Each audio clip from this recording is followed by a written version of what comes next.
Otis Earl Short was shot to death during a break-in at his home on a January night in rural Oklahoma 16 years ago. His wife Minnie was attacked but survived. Two petty criminals were arrested. You have been charged with murder in the first degree. Do you understand that? And were eventually convicted. One, Tracy Dyer, admitted guilt and got life in prison. The other never confessed but was sentenced to die. My name's Jeffrey David Matthews, and I'm set for execution. And it is his case that is getting belated attention because of the questions about it and the means employed to raise them. I did not kill my uncle, and I wasn't there. In the 21st century, why write a letter when you can go up on YouTube and plead your case directly to the governor?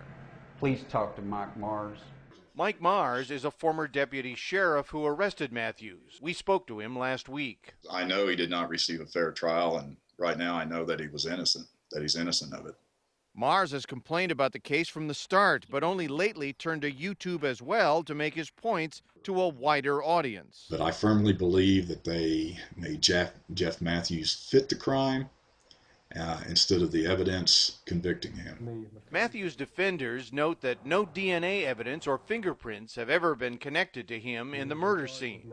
He has two witnesses who provided an alibi, but who were somehow never called to testify. This is the perfect cocktail for a wrongful execution. Paul Ciolino is a CBS News consultant who says recently discovered fingerprints from the scene could well point away from Matthews and toward someone else. All you have to do is say, time out, fellas, let's review this a little bit more carefully before we kill somebody who's maybe innocent. Dyer, Matthews' co-defendant, originally accused him of pulling the trigger, but now says someone else, whom he will not name, was the shooter. And a juror from the second of Matthews' two trials says, if I had things to do over again, I would not have sentenced Mr. Matthews to death. And yet the prosecution is convinced of Matthews' guilt. There was physical evidence collected at his house that connected him with the crime. Clothing that Minnie Short said one of her attackers wore was found in Matthews' home, along with prescription medicine she said was also taken.